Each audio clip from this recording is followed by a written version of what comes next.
let's go back 2 years ago. And of course, we wasn't in this office. We was in the office downstairs. We had the one little cubicle. But let's talk a little bit about that day, what you were feeling, kind of where you were at, what your mindset was at that point, and just talk a little bit about where you were at that particular moment. Well, to be honest, I didn't feel all that bad. I didn't have anything to compare it to, though. As I've said to a lot of people, is I didn't know how bad I felt until I felt great. But I knew there were problems. I knew I was probably suffering with sleep apnea.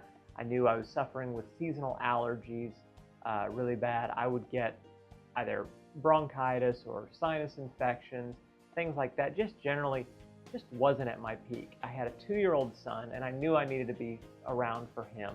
And I knew I wasn't able to be all that I could be for my family and for myself, and I knew I deserved better. So I knew that it was time for a change. So I heard Michael Del Giorno talk about your program, and ironically enough, I was actually in the drive-through line at McDonald's, and I didn't biggie size that day, so I was already making good choices. No supersize. I did not supersize. But I said, you know what, this may be the thing. And I knew Michael's integrity, and so I trusted him, so I came and talked to you.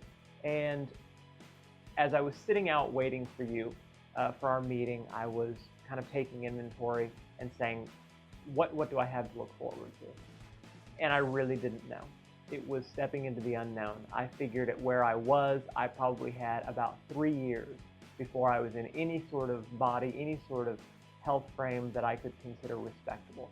I thought I was in for a 3-year trek, and here I am at 2 years and looking for ways to refine, and you know, I'm having a body that people comment on now, whereas it was, you know, kind of sidelong looks before of, you know, shame or pity or things like that, and it's just not that anymore.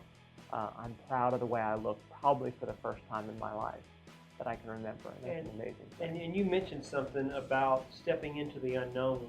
Yeah. So many people, I think that's where they get stuck, is they get caught in the land of familiarity, and they don't really want to challenge the unknown. Talk a little bit about the courage that it took for you to step into the unknown and find out what was really possible for you. Well, I knew I didn't like exercise because I didn't like to sweat. It sounds very funny now, but I didn't like to sweat. And when we talked, it's like, well, you know, that's really minimal. Sweat doesn't equal a good workout necessarily. And said it's very light. We can do this. You can do this.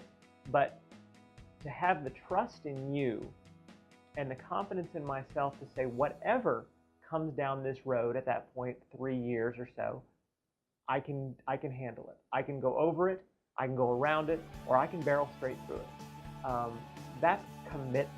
That's stepping into the unknown and saying, no matter what comes at me, I can handle it. I'm at least going to give it a shot because I know I'm worth it. I'm worth the effort. I'm worth the challenge. And if it doesn't challenge you, it's not going to change you. I knew there would be pain. I knew there would be struggle along the way, but I knew that struggle was making me better.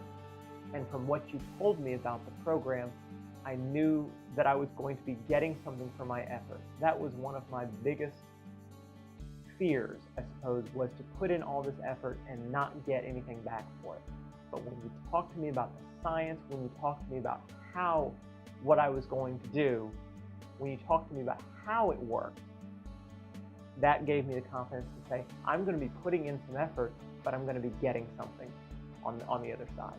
And that gave me the confidence. And that's a great point, because again, sometimes, you know, obviously when you start something new, the scariest step is the first step. Correct. And what I hear you saying is, and this is a very important piece of what we teach, and that is you have to value your life first. You have to realize that you're a masterpiece. You're a one of a kind. There's never going to be anyone like you. There has never been one before you, and there will never be one after you. And so for you to really embrace that and say, my life is valuable. I am a one of a kind. I do have what it takes. I am capable. There is greatness inside of me, but most people will fall short, and they will fall victim to that inner voice that says they can't do it.